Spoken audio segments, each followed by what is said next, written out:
आचार्य साधना जी कहा करते थे कि संसार में सबसे गहरा रहस्य मनुष्य का मन नहीं बल्कि स्त्री का चरित्र है, क्योंकि स्त्री का चरित्र जब पवित्र होता है तो वह घर को स्वर्ग बना देता है, और जब उसे चोट पहुंचाई जाती है तो वही शक्ति पुरुष को पलों में श्मशान तक पहुंचा सकती है।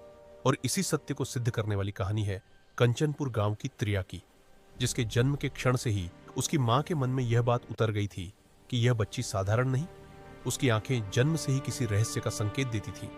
वह किसी के भी आने का आभास पहले से कर लेती थी, रातों को चांदनी में अकेली बैठ जाती थी, हवा के स्पर्श से भी किसी का भाव पढ़ लेती थी, और सपनों में उसे एक अनजान स्त्री दिखाई देती थी जो दीपक हाथ में लेकर कहती थी कि तेरा चरित्र तेरी शक्ति है और यह शक्ति तुझे दुनिया से अलग कर देगी। लोग उससे डरते भी थे और उसे देवी भी कहते थे। सबकी सोच अलग, लेकिन त्रिया की नजरें सबके दिल की धड़कनें जान लेती थी। और फिर एक दिन कंचनपुर गांव में पहुंचे आचार्य साधना जी, जिनकी दृष्टि में अग्नि और वाणी में शांति थी। उन्होंने एक ही नजर में त्रिया को पहचान लिया और उसकी मां से कहा कि यह बच्ची 3 जन्मों का तप साथ लेकर आई है, इसका चरित्र इसे देवत्व देगा और शक्ति इसे परीक्षा देगी। इसी बीच गांव में आया आरव, सीधा साधा पर मन से पवित्र युवक, जिसे पहली मुलाकात में ही त्रिया ने पहचान लिया कि उसके भीतर गहरा दुख है, और कुछ ही पलों में बताकर उसके पिता की मृत्यु का कारण जान लिया, जिससे दोनों के बीच अदृश्य बंधन बन गया।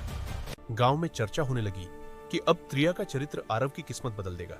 लेकिन गांव में ही था ठाकुर रघुनाथ, जो ताकतवर भी था और लालची भी। उसने त्रिया को पाने की कोशिश की, लेकिन त्रिया ने कहा कि स्त्री की शक्ति पुरुष के साथ नहीं, उसकी नीयत के साथ चलती है। यह सुनकर ठाकुर को अपमान लगा और उसने बदला लेने की कसम खाई। एक रात उसने आरव पर हमला करवाया। आरव खून में लथपथ गिर पड़ा और त्रिया उस तक पहुंची तो उसकी आंखें नीले प्रकाश से चमक उठी। उसके स्पर्श से आरव की सांसें लौट आई। आचार्य साधना जी दूर से कहते रहे कि यही वह दिन है जिसका भय था, क्योंकि स्त्री के चरित्र की शक्ति जाग चुकी है। लेकिन शक्ति के जागरण के साथ त्रिया का हृदय भी बदलने लगा और आरव उससे घबराने लगा कि कहीं वह सामान्य स्त्री से परे न हो जाए। उधर ठाकुर ने उसे बदनाम करने योजना बनाई और गांव को भड़काया कि वह चुड़ैल है। पर आचार्य बोले कि पवित्र स्त्री को चुड़ैल कहना पुरुष की कमजोरी है। पर ठाकुर यह मानने वाला नहीं था। उसने फिर हमला करवाया और इस बार आरव इतना घायल हुआ कि बचने की उम्मीद न रही। उसके प्राण जाते देख त्रिया का चरित्र क्रोध और वेदना से भर उठा। उसके भीतर की शक्ति ज्वालामुखी की तरह फूट पड़ी और एक ही पल में पूरा गांव नीली रोशनी से भर गया। ठाकुर और उसके आदमी धराशायी हो गए। पर आरव ने अंतिम सांस लेते हुए कहा कि मैंने तुम्हें प्रेम किया, लेकिन तुम्हारी शक्ति से डरता रहा, और वह चला गया। त्रिया की आंखों में आंसू नहीं थे, क्योंकि शक्ति के जागरण के बाद आंसू सूख जाते हैं। उसके चेहरे पर सिर्फ तेज था और वह जंगल की ओर चली गई।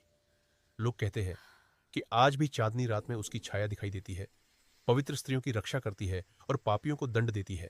और इसी कथा से जन्मा कि त्रियाओं चरित्र कभी डगमगाता नहीं, वह या तो घर बसाता है या इतिहास बना देता है। और आचार्य साधना जी कहते थे कि स्त्री का चरित्र पानी की तरह है, जिसे सम्मान दो तो वह जीवन देता है, और जिसे चोट पहुंचाओ तो वही प्रलय बनकर बह जाता है। त्रिया की कहानी आज भी इस बात की गवाही देती है कि स्त्री सिर्फ प्रेम नहीं, शक्ति भी है, और जब उसकी शक्ति जागती है तो संसार उसकी कथा को सदियों तक याद रखता है।